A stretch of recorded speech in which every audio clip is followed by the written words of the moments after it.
안녕하세요. 맨수입니다. 2021년 2월 8일 월요일장을 대비해서 오늘은 오래간만에 삼성전자 이제는 10만전자다 2021년 반도체 호황기를 주목하자 라는 주제로 삼성전자에 대해서 주가 전망 목표가를 설정해 보도록 하겠습니다.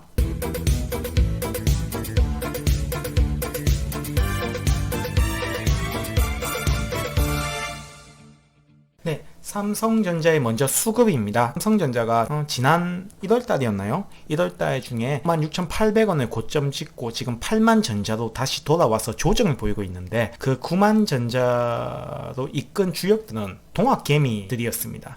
외국인들은 올해 연초부터 지속적으로 매도를 하고 있었죠. 지금 이렇게 보시면 지속적으로 외국인들이 계속 매도하고 그 매도 물량을 동학개미들이 계속 꾸준히 받쳐주고 있습니다. 기관들은 이미 이 수급의 주체에서 벗어났고요. 전혀 영향을 끼치지 못하고 있지만 외국인들이 계속 파는 물량을 개인들이 받쳐줌으로써 꾸역꾸역 이제 유동성의 힘으로 9만전자까지 돌파를 했었거든요. 하지만 10만전자 가게에는 실적 대비 거품이 너무 많이 낀 상태이기 때문에 외국인들은 연초 이후 꾸준히 팔기 시작했고, 그리고 게임스톱 사태나 미국의 10년 국채 금리가 1.9%대로 상승했기 때문에 외국인들의 달러 자금들이 다시 본토 미국 쪽으로 옮겨가는 과정에서 외국인들이 많은 물량을 소화했었고 그 물량을 동학개미들이 받쳐주면서 외국인들이 그만큼 많은 양을 팔았기 때문에 9만전자에서 다시 8만전자로 조정이 왔지만 그 물량을 동학개미들이 7만원 선까지는 돌아가지 않도록 끝까지 수급적으로 방어해주는 모습이었고요. 계속 외국인들 물량이 언제까지 지속적으로 이렇게 매도 물량이 쏟아져 나올지 모르겠지만 이것을 동학개미들이 언제까지 받쳐주느냐, 이것이 관건이고,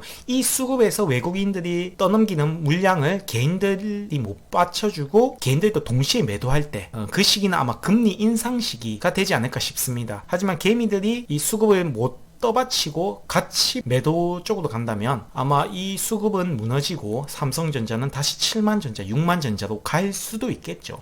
하지만 지금 현재는 개미들이 무서운 기세로 이 수급을 받쳐주고 있는 모습입니다. 절대 이 8만전자를 이탈하기는 쉽지 않을 듯 싶습니다. 하지만 수급적으로 봤을 때 삼성전자 10만전자로 가기 위해서는 외국인들도 동시에 꾸준히 사줘야 된다. 조금 아쉬운 수급이다 라고 볼 수가 있고, 외국인들이 다시 들어올 때 미국의 경기 부양책이 통과돼서 미 상원을 통과하고 바이든의 미국 부양책 정책이 승인이 날 때 그때 다시 한번 시중에 달러가 풀릴 것이고, 유동성이 풀리면 그 유동성이 다시 신흥국으로 자금이 들어올 때, 외국인들이 다시 들어올 때 우리는 다시 한번 9만전자를 넘어서 10만전자를 기대할 수 있지 않을까 싶습니다. 자, 그래서 이 삼성전자의 투자 주체별 지난 수급 추이를 보시면요, 이 코로나 팬데믹이 오기 전에 2019년도 2020년도 초에 3만 4만전자에서 박스피드 형성했던 이 삼성전자 주가가 5만전자를 넘어서 6만전자까지 터치하는 시기가 있었고, 이때의 수급 주체는 바로 기관과 외국인이었습니다. 기관과 외국인들이 사주면서 주가가 6만전자를 터치했었죠. 그러다가 갑자기 2020년 2, 3월 달 초에 이제 코로나 팬데믹이 실물 경제에 타격을 입히면서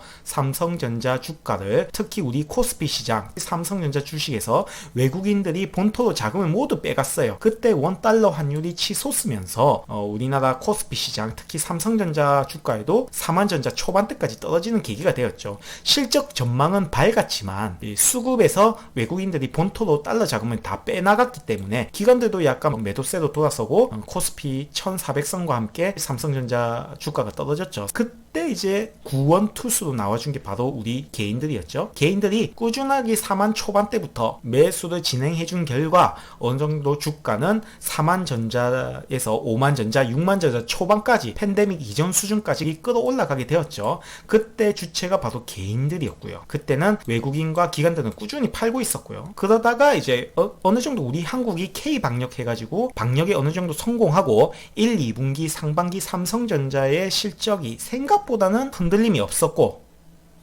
앞으로도 전망이 밝을 것이다. 반도체 수급, 핸드폰 수급, 노트북 PC발 수요에 힘입어서 D램 판매량이 증가했고, 노트북 PC 판매량도 증가했고, 핸드폰 판매량도 비대면으로 증가하게 되었고요. 무엇보다도 삼성전자가 파운드리 시스템 반도체 사업 분야의 역량을 강화하기 위해서 여러 시스템 반도체 팹리스 업체들과 수요 공급 계약을 체결하면서 그에 따른 실적도 또 꾸준히 증가하게 되었죠. 그래서 이 하반기 실적 전망이 상향됨에 따라서 외국인 수급이 다시 돌아왔었습니다. 기관들은 한 2, 3년 전부터 꾸준히 팔고 있었고요. 하지만 외국인들은 8월, 9월쯤에 다시 한번 매수를 이어나가면서 그때는 동학개미들은 수급적인 면에서 조정을 보였고요. 팔 사람 팔고 사는 사람은 사고 이러면서 다시 삼성전자의 주가가 고점이 아니냐라는 논쟁이 불거져 있었죠. 그때 제가 당연히 방송을 했고 저는 7만 전자를 예상했습니다. 2020년도 하반기 실적 대비 주가는 저평가되어 있기 때문에 6만 전자에서 7만 전자 거품이 낀 다음에 8만 전자까지도 노려볼 수 있다라고 말씀드렸고 그때 다시 한번 개인들의 수급 주체가 이루어지면서 개인들이 7만 전자를 넘어서 8만 전자를 넘어서 9만 전자까지 한번 터치를 하고 지금 살짝 8만 전자에서 조정을 보이는 경향이 있었죠. 삼성전자가 주체가 개인들이었지만 개인들의 수급만으로 10만 전자까지 가기에는 조금 무리가 있었던 것처럼 보이고요. 외국인들 꾸준히 파는 것 치고 개인들이 이렇게 10만 전자 문턱까지 이렇게 9만 전자까지 끌어올린 힘은 정말 실로 놀라울 정도였고요. 지금 2021년도 10만 전자가 약간 언급이 되고 있는데 이 10만 전자로 가기 위해서는 개인의 수급이 계속 들어와 주는 건 마찬가지고 외국인들이 혹은 기관들이 다시 매수세로 전환이 되어야만이 이 10만 전자로 갈 수 있지 않을까. 수급 균형에서 외국인의 매도세가 개인의 매수세보다 더 크다면 개인들이 끌어올린 8만 전자, 7만 전자를 다시 한번 이탈하는 경험도 할 가능성이 있습니다. 그렇기 때문에 외국인들이 다시 돌아오는지 꾸준히 확인해 주시면서 신규 투자자들은 접근해 주셔야 되지 않을까 싶습니다. 현금 캐시 플로우 능력이 엄청나게 대한민국 최고입니다. 핸드폰, PC, 노트북, 반도체, 시스템 반도체 등등 대한민국 제조업의 1등이죠. 현금을 창출하는 캐시플로우 능력은 거의 국내 원탑 세계에서도 엄청납니다. 그렇기 때문에 2017년도부터 재무제표를 봤을 때 자본은 꾸준히 증가하는 추세고요. 유동부채는 고만고만한 수준으로 조금씩 증가하는 모습 보이고 유동부채가 너무 나쁜 건 아니라고 했습니다. 기업의 성장에 비례해서 어느 정도 일정한 간격으로 꾸준히 유동부채가 증가해주는 건 좋은 현상이라고 했어요. 특히 요즘과 같은 저금리 시대 이럴 때는 돈을 오히려 끌어당겨서 미래 가치에 투자하는 것도 기업의 미래 성장성을 봤을 때는 더 좋은 거죠. 현명한 거죠. 그래서 유동자산 대비 유동부채를 봤을 때 삼성전자 같은 경우에는 절대 유동부채가 자산보다 넘어갈 일은 없죠. 이미 돈을 어마어마하게 벌고 있기 때문에 부채를 굳이 빚을 안 져도 이 기업은 투자할 자산이 많습니다. 특히 작년 2020년 9월달 3분기 기준으로 유동자산과 유동부채를 빼면 130조의 현금을 가지고 있습니다.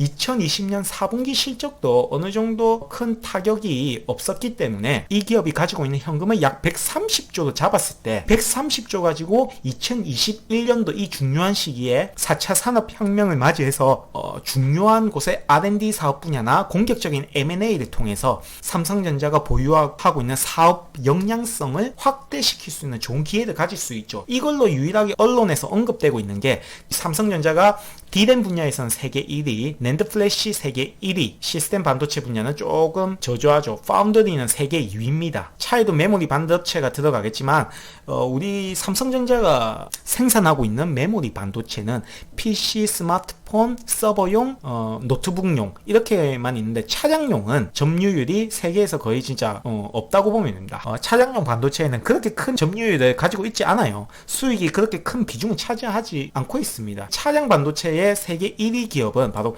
NXP라고 네덜란드 기업이거든요. 이 NXP 네덜란드 기업이 전 세계 차량용 반도체의 약 20에서 25% 점유율을 가지고 있습니다.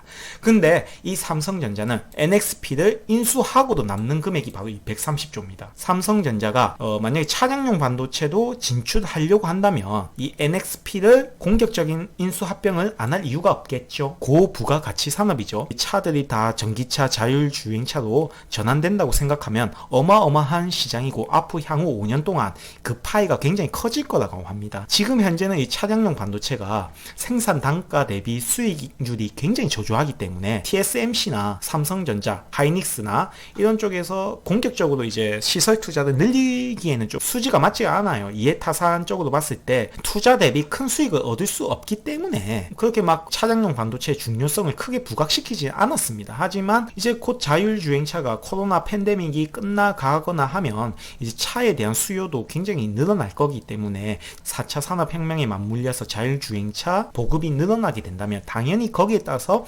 차량용 반도체도 수요가 증가할 것이고, 그렇게 된다면 이 똥값인 차량용 반도체의 가격도 늘어나게 되겠죠. 차에 들어가는 반도체 수가 D램만 하더라도 몇천 개에 들어갈 것이고, 또 차량용 반도체는 컴퓨터로 치면 CPU 같은 이런 사람의 뇌와 같은 역할을 하는 이 반도체가 굉장히 중요하잖아요. 운전적인 면에서 안전에 관여되는 부분이기 때문에 굉장히 고품질의 반도체가 필요로 할 겁니다. 거기에 의해 세계 반도체 1위를 달성하고 있는 삼성전자의 생산 기술력과 NXP의 시장 점유율 기술을 합쳐면 엄청나게 고부가 가치가 잠재되어 있지 않나 싶습니다. 그래서 언론에서는 NXP가 인수의 유력한 후보가 되지 않을까 싶은데, 제가 생각해도 NXP나 독일의 인피니온이라는 점유율 2위의 기업이 있습니다. 이 두 개 기업 중에서 하나만 인수하더라도 반도체 슈퍼 사이클에 힘입어서 엄청난 수익이 예상될 것으로 보입니다. 컨퍼런스 콜에서 분명히 2021년도에 이 잉여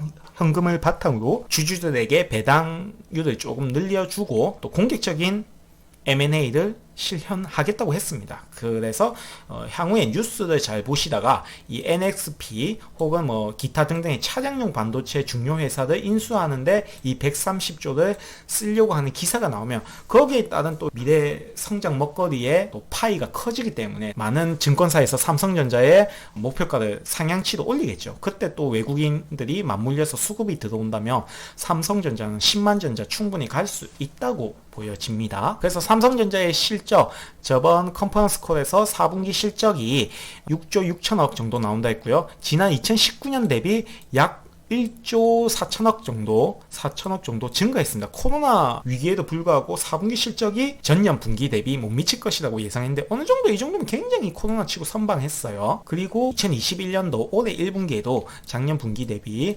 충분히 6조 1천억 정도의 충분히 견고한 실적을 업계에서는 예상하고 있죠. 2분기 시작으로 반도체 초호황기를 많은 분들이 예상하죠. 이 실적이 당기순이익이 올라갈 것은 D램 반도체 서버용 및 PC, 스마트폰용 D램 반도체 가격이 바닥을 찍고 반도체 슈퍼 사이클이 올 것이라는 전망에 힘입어서 이렇게 실적이 올해 1분기, 2분기 상승할 거라고 보고 있는 겁니다. 그리고 2020년 작년 이제 4분기 실적 발표를 기준으로 작년 한 해의 당기순이익을 비교해보면 약 26조의 실적을 거뒀습니다. 2019년도에 21조에 비하면 약 5조 정도 실적이 더 상승했죠. 이 정도의 실적은 2017년, 2018년 반도체 초호황기 이전에 해당하는 2016년도에 22조에 해당하는 이 실적보다 월등히 앞서죠. 코로나라는 실물경제 위기에도 불구하고 26조라는 엄청난 실적을 거둬줬습니다. 그에 따라서 이 삼성전자가 4만 전자에서 9만 전자까지 터치하게 된 계기가 되었죠. 그래서 2020년 12월 말에 종가 기준으로 퍼가 20.8이 형성이 되었습니다. 그 20.8은 이 지난 2019년도 17.63보다 조금 고평가되었다. 실적 대비 고평가되었다. 이건 살짝 퍼가 차이가 약 3 정도 차이가 나죠. 이것은 고평가되었다. 왜 그러냐? 팬데믹 영향으로 인해서 중앙은행, 한국은행에서 금리를 낮췄죠. 그럼 0%대로 낮췄기 때문에 시중에 많은 유동성에 힘입어서, 특히 동학개미 운동에 힘입어서 당기순이익보다 더 많은 거품이 조금 끼었기 때문에 유동성의 힘으로 주가가 9만 전자까지 터치를 했기 때문에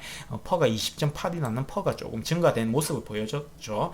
그리고 2021년도 올해 예상 실적치가 약 34, 5조 정도 예상이 됩니다. 물론 2017년도 반도체 초호황기 초입부에보다는 약 10조 정도, 약 8조 정도 수익이 낮을 걸로 예상이 되지만 앞서 말씀드린 대로 이 차량용 반도체를 또 기업을 인수하고 거기에 따른 시너지 효과가 기대된다면 이것보다 더 이상의 순이익을 거둘 수도 있겠죠. 그리고 ROE도 12.32로 예상되고 내년에 ROE도 증가될 것이다. 2019년도부터 시작해서 8부터 시작해서 ROE가 꾸준히 증가하고 있죠. ROE가 이전 연도부터 앞으로 미래까지 ROE가 꾸준히 증가될 기업에 투자하는 게 현명한 거죠. PER을 한번 보시면 PER은 2019년도에 비해서 2020년도 PER이 증가했죠. 약간 고평가되었었죠. 거품이 살짝 꼈다가 이 거품이 계속 지속될 것이냐 꺼질 거냐 이거의 차이인데, 지금 현재 연준이 2022년도 2023년도 초까지 물가가 인플레이션이 크게 오르지 않는 이상 금리를 올리지 않겠다고 선언했고, 미 부양책이 곧 조만간 발표를 앞두고 있고, 한국은행도 금리를 올릴 생각이 전혀 없습니다. 미국 10년물 국채 금리가 1.9%도 아직 그렇게 큰 위험한 수준은 아닙니다. 미국 국채가 3% 이상 되어야만이 금리 인상을 고려할 정도 수준이 되기 때문에 1.9%에서 다시 살짝 하락하고 있는 모습을 보이거든요. 그렇기 때문에 이 유동성은 아직 끝나지 않았다고 봤을 때 2021년 34조 5조의 이 당기순이익이 예상되는 이 실적만큼을 전망을 한다면 지금 주가는 퍼가 16.56%입니다. 16.56%예요. 충분히 17, 20에 비해서 저평가되어 있다고 볼 수가 있죠. 그럼 17, 20, 20.8%까지도 올라간다면 이 주식은 더 올라가겠죠. 지금 저평가되어 있다는 거예요. 작년, 재작년에 실적 대비 주가 가격에 비해서 지금 현재의 주가는 굉장히 저평가되어 있다고 볼 수가 있죠. 그리고 2022년도에는 실적이 더 증가하기 때문에 약 10조 정도 더 증가할 거기 때문에 그 내년 실적까지 감안한다면 지금 주가는 더더욱 올라가야 할 이유가 생기는 거죠. PER이 작년 대비 올해가 낮아지고 내년 실적 전망치를 반영했을 때 ROE는 높아지고 있고 PER 비율은 낮아지고 있는 이런 기업, 다이버전시로 퍼지고 있는 이런 기업을 골라야 되는 겁니다. 삼성전자, 그 누구도 모르는 사람이 없는 종목인데도 섣불리 들어가기 힘든 종목. 하지만 저는 이런 종목, 현금이 120조, 150조를 가지고 있는 이 삼성전자 기업에 믿고 투자해야 되지 않을까. 특히나 앞으로는 실적 장세, 종목별 장세가 시행돼 작년과 같은 그런 모든 주식이 다 오르는 그런 장은 형성되지 않을 겁니다. 이럴 때일수록 자산 가격은 올라가고 나의 현금은 쓰레기가 될 때, 이때 해치 전략으로 삼성전자, 이왕 코스피에 투자할 거면 ROE는 높아지고 있고 PER은 낮아지고 있는, 올해 실적은 늘어날 건데 주가 가격은 현저히 저평가되어 있는 이 삼성전자 종목에 무조건 투자해놔야 되지 않을까. 앞으로 큰 폭의 인플레이션이 발생할 것을 대비해서 말이죠. 그렇기 때문에 저는 삼성전자를 강력하게 추천하는 바입니다. 이거는 기존에 하고 있는 사업들이 이제 가격이 증가할 거기 때문에, 인플레이션이 발생하고 D램 반도체 가격 초호황기가 올 거기 때문에 그때 실적을 예상해서 이 예상치가 이 정도고, 이것보다 단기순이익이 더 증가한다면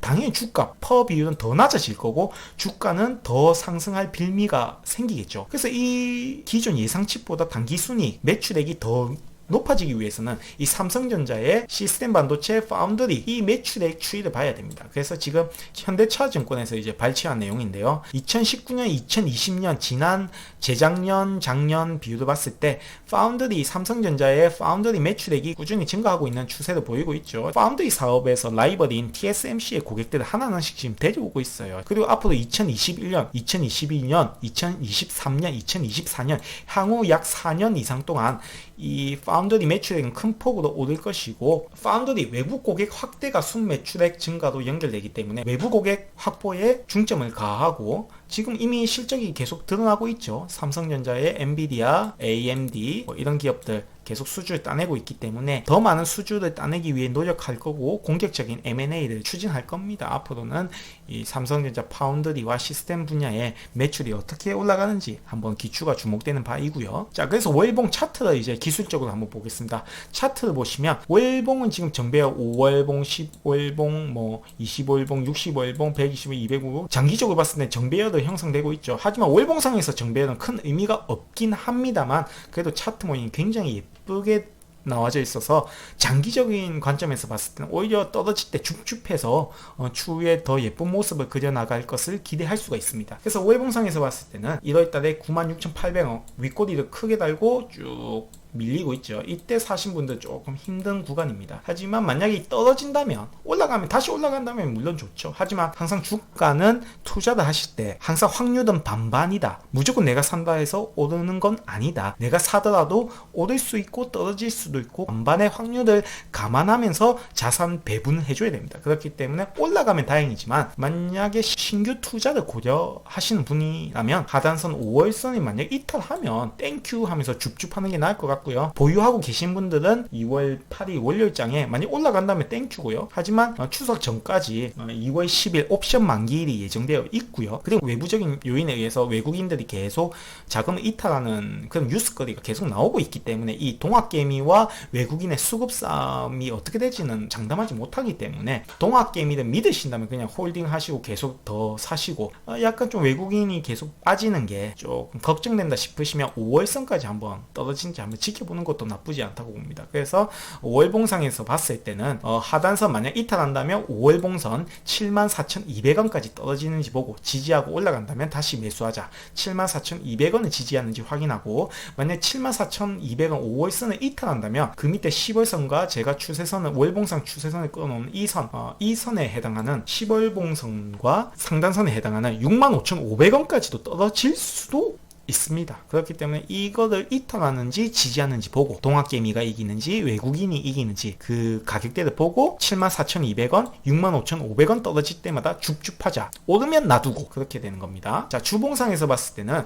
지난 2020년 12월 달 방송했을 때 제가 주봉상에서 이때 방송했었거든요. 이때 방송했을 때 제가 주봉상에서 74,500원을 돌파하는지 보고, 만약에 5주선, 10주선 지지하는지 보고 계속 매수하자 했고, 이날 월요일날 방송했고 화요일부터 74,500원 돌파하고요. 5주선을 이탈하지 않고요. 꾸준히 갔죠. 그러다가 이때 부근이 아마 96,800원 부근이었습니다. 아마 이때 계속 홀딩 하거나 74,500원 돌파했을 때 사셨던 분이었다면 96,800원에 매도할 기회는 한번 가질 수 있었겠죠. 그러고 나서 96,800원의 고점을 찍고 2주 뒤에 5주선을 이탈하는 이 시점이 보이죠. 이때 5주선을 이탈할 때 손절을 하는 게 맞았고, 손절을 못했다면 10주선을 한번 보는 거죠. 10주선을 봤을 때 다행히 지난주에 10주선은 지지하고 5주선은 다시 돌파 못하는 이런 아리까리한 횡보 장세가 이어졌단 말이죠. 그래서 64,000원도 지지하는지 보자 했는데 64,000원은 이 선이거든요. 이 선까지 오기에는 아직 완전 추세가 무너져야 되기 때문에 좀 지켜봐야 할 것 같고,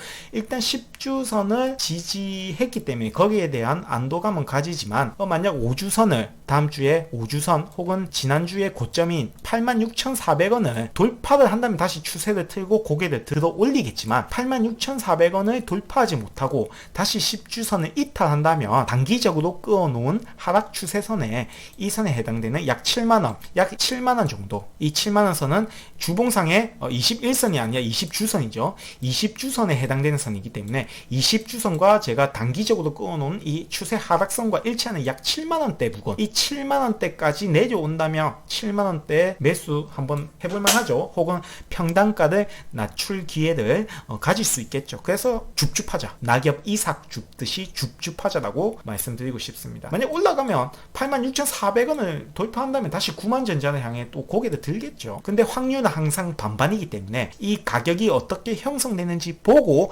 매수 전략, 매도 전략을 세우시는 게 낫다고 봅니다. 그래서 일봉을 또 보시면 지난 방송 12월 달 방송, 2달 전에 방송 때 제가 5일선을 돌파하는지 확인하고 21선 지지하는지, 만약 21선 이탈하면 조금 보면서 다시 더 낮은 가격 61선에 매수하자, 뭐 이런 식으로 전략을 짜드렸는데 다행히 5일선 돌파했죠. 5일선 돌파하는 순간, 종가 기준으로 5일선 돌파하는 순간 매수 시작되는 겁니다. 매수 시작했으면 다시 96,800원까지 쭉 수익을 얻으실 수 있었겠죠. 그래서 이렇게 무조건 사지 말고 5일선 돌파하는지 21선 이탈하는지 종가 기준으로 살펴보고 이때 들어가도 충분히 96,800원이나 수익을 거둘 수 있는 기회를 얻었겠죠. 이 짧은 순간에도 수익을 거둘 수 있습니다. 그래서 항상 섣불리 매수 매도하지 마시고 항상 상황을 지켜보다가 들어갈 때 낄낄 빠빠 하면 됩니다. 그러면 언제든지 이 짧은 구간에도 수익을 얻을 수 있습니다. 하지만 저는 분명히 10만 전자도 갈 수도 있겠다라고 그때 한번 언급을 드렸어요. 이 개미들의 유동성 힘이 모르겠다, 정말 10만 전자 갈 수도 있겠다 싶었지만 어떻게 좀 개미들의 힘으로는 역부족이었나 봅니다. 96,800원의 고점을 형성하고 다시 5일선을 이탈하는 이 시점, 제가 5일선 중요하다 했습니다. 이렇게 정배열 구간이 형성되어 있었기 때문에 제가 좋게 봤지만, 정배열에서 5일선을 이탈하는 이 구간 우리는 삼성전자를 매도했었어야 됩니다. 만약 매도를 했었다면 다행히 잘 매도한 거죠. 이렇게 지지부진하게 조금 하향으로 추세를 꺾였죠. 그래서 이 하향 추세가 꺾였고, 만약에 홀딩 하신 분이라면 그래도 괜찮습니다. 지금 삼성전자 2021년도는 반도체 초호황기를 맞이할 거기 때문에 그냥 매수하고 더 떨어지면 줍줍해서 평단가는 낮추면 나중에 무조건 승리합니다. 무조건 승리합니다. 장담합니다. 그래서 일봉상으로 봤을 때 다시 한번 말씀을 드린다면, 이때 못 팔고 계신 분들은 만약에 이런 것과 같은 윗꼬리를 다는 장세가 나온다면 그때 95,000원 이쪽 추세선의 상단에 해당하는 이 지점, 만약 95,000원까지 무슨 호재가 발생해서 다 크게 튄다면 95,000원에서 살짝 매도하고 다시 한번 숨 고르고 평단가를 낮추는 기회를 보도 되고요. 만약에 급하게 안 온다면 이 95,000원은 굳이 의미가 없습니다. 하지만 만약 급하게 이 주가가 뛴다면 95,000원에 약간 일부는 약간 매도해서 수익을 챙기는 것도 나쁘지 않고요. 만약에 이탈해도 괜찮습니다. 이탈한다면 이 추세선의 하단 부분인 이쪽 선과 제가 끊어놓은 추세선의 하단 부분 이 선과 61선 그리고 이 밑에 또 하단선에 해당하는 78,400원에서 73,000원 78,400원에서 73,000원에 해당하는 이 부분에 61선도 마찬가지고 이 부분에 약간 매수 물량을 걸어 놓아서 조금씩 평단가를 낮추면서 줍줍하는 게 낫지 않을까. 이 추세선, 밑에 추세선과 하락해도 계속 줍줍하는 겁니다. 그러면 제가 아까 주봉상에서 말씀드린 이 7만원 부분, 7만원 초반대 부분에서 어느 정도 바닥을 형성할 수 있는 가능성이 있지 않나 그렇게 싶습니다. 그래서 78,400원에서 73,000원의 사이의 가격대에서 여유가 되시는 분들은 조금씩 추매하거나 아니면 신규 투자하시는 분들은 이 가격대에서 조금씩 삼성전자를 분할 매수하는 게 유효해 보입니다. 자, 그래서 삼성전자 2월 8일 월요일 아침 한번 요점을 정리해 보자면요. 지금 앞으로 코스피 시장뿐만 아니라 전 세계 시장은 말이죠.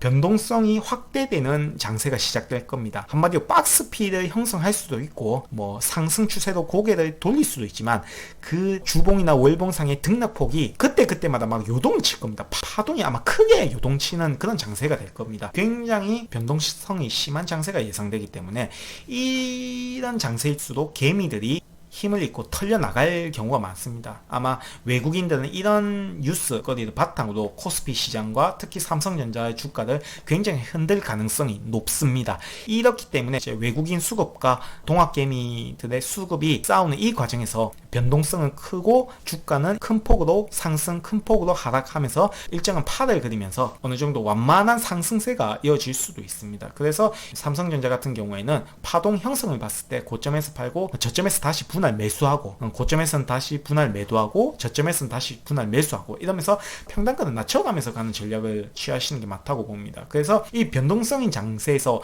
개미들이 절대 흔들리지 않으려면 무엇보다도 실적이 안정적으로 유지되는 펀더멘털이 강한 그런 기업, 현금 창출 능력이 뛰어나고 가지고 있는 현금도 많고 앞으로의 성장 가능성도 뛰어난 기업, 이런 기업에 투자를 해야겠죠. 게다가 배당까지 더 많이 주면 금상첨화죠. 그런 기업을 여러분의 포트폴리오의 제 1순위 가장 많은 비율로 투자를 해야 됩니다. 투자 이유와 하락 이유는 이렇게 구분 지어 놓은 것은 앞으로 변동성 장세가 심화될 거기 때문에 이런 요인으로 상승할 거고 또 이런 요인으로 하락할 거기 때문에 이런 상승 요인과 하락 요인을 번갈아 가면서 변동성 장세에서 이 기사가 나올 때 오히려 좋은 기사가 나올 때 약간 파는 쪽도 좋겠죠. 그리고 이 기사가 나와서 하락이 생겼을 때는 다시 매수하는 전략, 이렇게 하는 전략으로 가는 게 레버리지 수익 효과가 극대화되는 전략이 아닌가 싶어서 이렇게 분류해 드립니다. 그래서 먼저 상승 요인, 투자해야만 하는 이유를 보시면 미 연준은 저금리 정책을 2022년, 2023년도까지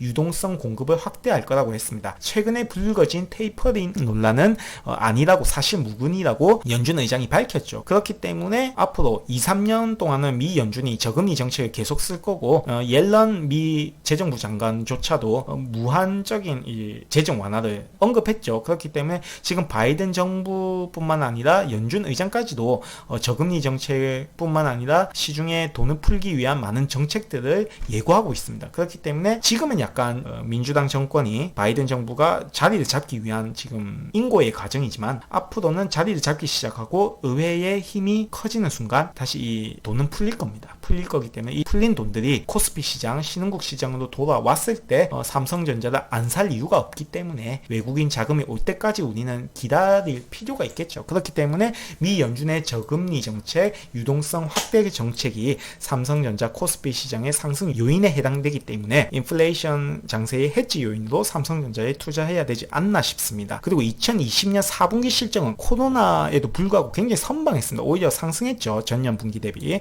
그래서 이 기업은 코로나의 악재가 뭐 어떻게 해결이 된다면 좋겠지만 해결되어도 삼성전자에 에게는 호재고, 코로나가 유지가 되어도 삼성전자 실적에는 큰 악재가 되지 않는다라는 점에서 코로나에 대한 불확실성이 걱정이 된다면 이왕 주식할 거면 삼성전자에 무조건 넣어야겠죠. 안 넣을 이유가 없는 겁니다. 그리고 2021년 올해 반도체 호황기 사이클 초입에 해당되기 때문에 반도체 수요가 서버와 폰, PC, 이제는 더해서 차량용 반도체까지 해가지고 지금 반도체 수요가 공급을 넘어서고 있는 상황이기 때문에 반도체 가격도 상승하고, 거기에 따라서 가장 이 반도체 분야의 파이가 큰 삼성전자에게 큰 이익을 가져다 주지 않을까 싶습니다. 그리고 최근에 불거진 오너리스크 악재가 해소가 되었죠. 이재용 회장의 징역 한 2년 몇 년인가요? 하여튼 선언이 되었지만 실질적으로 살아갈 날은 전년 수감 생활을 감안해서 한 1년 정도, 1년 남짓 수감을 할 예정이라고 합니다. 물론 뭐 항소도 하고 뭐 이런 식으로 재판이 아직 완전히 끝난 건 아니지만 일단 뭐 1년 안팎의 수감이 선언된 만큼 어느 정도 이게 몇 년의 수감이 예상될까 이러면서 시장에 많은 기사들이 뿌려지면서 악재 요인이 되어 왔었는데, 그 요인이 이제 명확하게 1년의 CEO 부재가 거의 뭐 확정됨으로써 오너리스크가 해소됐다고 할 수 있겠죠. 앞으로 삼성전자의 전략이 이제 불보듯 뻔해졌다, 이 삼성전자가 가야 할 길이 명확해졌다라는 면에서 오너리스크 악재가 해소됐다고 할 수 있겠죠. 그리고 퀄컴, 인텔, 엔비디아, AMD 등등 팹리스 업체들, 뭐 애플도 마찬가지고요. 그런 쪽에서 파운드리 사업이 잇따르게 계속 수주가 되고 있기 때문에 앞으로 아까 그래프 보여드렸죠. 현대차 증권에서 보여준 그래프에서 있듯이 파운드리 사업에 잇따른 고객 수주가 증가한다면 수익은 꾸준히 성장할 것이다, 그렇게 됐죠. 방금 전에 말씀드린 대로 차량용 시스템 반도체 파운드리 수요가 계속 급증하고 잇따른 수주가 계속 결과적으로 보여주고 있기 때문에 이런 고객 기업들에게 신뢰를 쌓으면서 앞으로 삼성전자의 파운드리 사업, 차량용 반도체 그쪽 분야의 큰 폭의 실적이 달성되지 않을까. 그리고 최근에 이제 애플과 삼성전자는 그 핸드폰 사업부의 1, 2위를 다투고 있죠. 삼성의 핸드폰 갤럭시가 판매량이 조금 줄어드는 이유는 애플의 판매량이 증가하는 거고, 애플의 판매량이 줄어드는 것은 삼성의 핸드폰이 그만큼 조금 더 판매량이 늘어난다는 반증이거든요. 그래서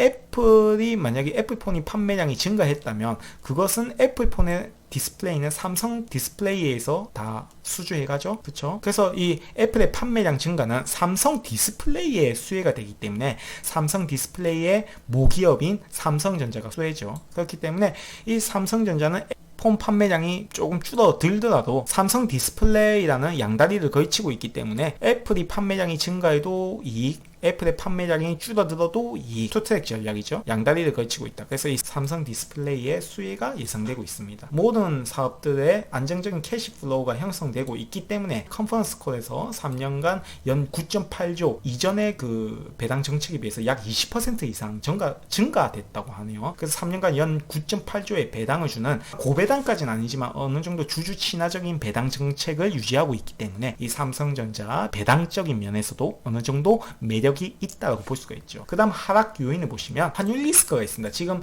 원달러 환율이 계속 하락하고 다시 살짝 반등하는 조짐이 보이고 있지만 환율이 1,000원대로 내려온다면 수출 기업이 악재가 되겠죠. 그래서 최근에 환율은 1,080원을 바닥으로 다시 1,100원대로 회복하는 기점이 보이지만 삼성전자 매출에 어느 정도 도움이 되려면 1,200원대를 돌파를 해야 됩니다. 그렇기 때문에 아직도 환율 리스크는 남아있다. 왜 그러냐? 미국이 저금리 정책과 유동성 정책을 확대할 거기 때문에 환율이 다시 하락할 요인으로 작용할 수 있기 때문에 이걸 빌미로 기사를 쓰면 다시 또 하락하는 요인이 되겠죠. 단기 순이익에 마이너스 되는 요인이기 때문에 이걸 빌미로 약간 실적이 조금 지지부진할 것 같다, 이런 기사가 뜬다면 삼성전자의 주가가 조금 하락하는 요인이 될 수 있겠죠. 그리고 세계 경제 더블립 발생 시죠. 다시 코로나 이번에 변종 바이러스가 다시 확대되고 백신이 무용지물이 된다면, 만약에 말이죠. 그렇다면 세계 경제가 더블립이 발생할 것이고 외국인들이 무조건 달러를 미국으로 다 들고 가겠죠. 그렇게 된다면 외국인 수급의 악재가 지속될 거고, 이 수급 매도 물량을 만약 동학개미들이 다 못 받쳐주게 된다면 삼성전자 주가는 큰 폭으로 하락할 것이다. 버블이 급속하게 꺼지는 그 과정을 겪을 것이다. 이것이 바로 리스크 하락 요인이죠. 그래서 코로나 팬데믹이 다시 좀 악재가 발생한다는 말이 있을 때는 약간 하락하는 요인으로 작용할 수도 있습니다. 그 점 봐주시고 만약 이런 더블립 위기, 코로나 발생으로 인한 세계 경제 하락할 거라고 생각이 든다면 코로나에 비해서 4분기 실적은 계속 작년에 실적이 좋았기 때문에 겁내지 말고 이런 기사로 인해서 떨어진다면 줍줍하는 전략을 가지는 게 맞죠. 그리고 미중 무역 전쟁이 바이든 정부에서도 계속 지속될 거기 때문에 삼성전자의 반도체 초호황기 2017년, 2018년 반도체 초호황기를 이끈 것은 바로 중국향 반도체 수출에서 굉장히 많은 반도체 수익을 얻었거든요. 그렇기 때문에 만약 미중 무역 전쟁 확장으로 인해서 미국에서 중국으로 수출하는 반도체 기업에게 약간 좀 제재를 가한다 이런 식으로 만약에 태클을 건다면 삼성전자에 악재가 하나 발생하는 격이 되겠죠. 또 하나의 리스크는 오너의 부재. 일단 오너 리스크가 해소는 됐지만 일단 1년 정도 오너가 부재한 상태로 회사를 경영해야 되기 때문에 공격적인 M&A를 추진함에 있어서 어느 정도 제약이 가해질 수도 있고 M&A를 하는 거에 있어서 해당하는 기업과 여러 가지 체결할 안건이 있을 때 오너가 깜빵에 있으니까 아무래도 M&A 하는데 어느 정도 걸림돌이 되지 않을까 싶거든요. 현금을 바탕으로 공격적인 M&A 추진하겠지만 오너 부재로 인해서 M&A 추진하는데 악재가 좀 생기거나 이렇게 된다면 삼성전자 주가에 하락하는 요인이 되지 않을까 싶습니다. 그리고 다섯 번째는 보험업법 개정이죠. 보험업법 개정으로 인해서 삼성생명과 화재가 물량을 시장에 던진다면 그 물량을 삼성물산이 받아주지 못한다면 시장에 유통되는 주식수가 늘어나기 때문에 삼성전자 주가는 당연히 떨어질 수밖에 없겠죠. 그때도 과연 동학개미들이 그 물량까지 다 받아줄 수 있는지 그거를 한번 좀 봐야겠죠. 그래서 우리의 투자 전략은 말이죠. 우리의 투자 전략은 이제는 10만전자를 바라보고 줍줍할 때다. 10만전자를 바라보고 줍줍하자. 월봉상에서 봤을 때 5월봉선에 해당되는 74,200원, 10월봉선에 해당하는 65,500원이 내려올 때마다 이까지 내려올 때마다 줍줍하자. 주봉상에서 봤을 때는 20주선 7만원까지 또 이탈한다면 내려온다면 줍줍할 준비하자. 다만 주봉상에서 봤을 때 2월 8일 월요일 아침 2월 8일 그 첫 주가 시작되는 그 한 주 설날 되기 전에 그 한 주에 86,400원을 돌파한다면 어느 정도 고개를 튼 격이기 때문에 조금 안심하자. 하지만 86,400원을 돌파하지 못하고 74,200원, 7만원, 65,500원 5일선 일봉상에서는 5일선을 이탈하게 된다면 조금 이제 매수할 준비를 하자. 7만원대 7만전자가 다시 돌아올 거기 때문에 7만전자가 됐을 때 매수 준비를 하자. 일봉상에서 5일선 지지하는지 한번 확인하고요. 78,400원까지도 지지하는지 확인하고 팍 튄다면 주가가 갑자기 어떤 이슈로 인해서 팍 뛴다면 95,000원을 돌파하는지 확인해보고 95,000원을 돌파하지 못하고 윗꼬리를 다는 형태가 보인다면 조금 분할 매도해서 다시 이 가격대가 왔을 때 다시 매수하자. 그러면서 평균 단가를 낮춰가자라고 말씀드리고 싶고요. 마지막으로 2021년 실적 전망치를 반영한 1차 목표가는요.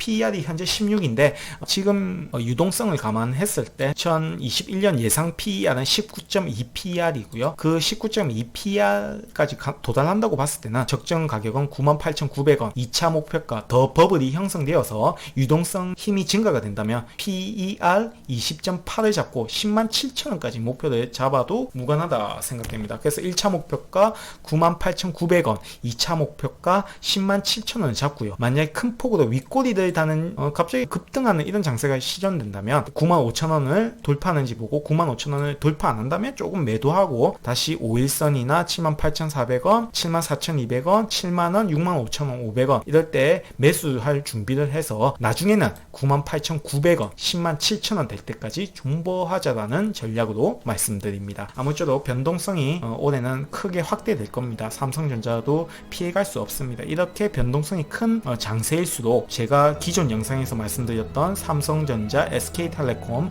KTNG, 화이트진로 이런 기타 등등의 이런 종목들은 배당을 꾸준히 해주고 있고요. 배당률도 나쁘지 않고 현금이 많고 성장성도 보장되어 있는 그런 기업입니다. 이런 기업을 평단가를 낮추면서 장기 투자하는 것이 옳다고 보여주고요. 그렇기 때문에 삼성전자는 여러분들 포트폴리오에서 약 40% 이상을 차지하는 것을 추천해 드린 바입니다. 앞으로도 삼성전자 꾸준히 리딩해 드릴 테니까 좋아요와 구독 꼭 눌러주시고 우리 10만전자, 9만전자, 10만전자 될 때까지 끝까지 존버하고 이 어려운 시장을 이겨 나갔으면 좋겠습니다. 감사합니다.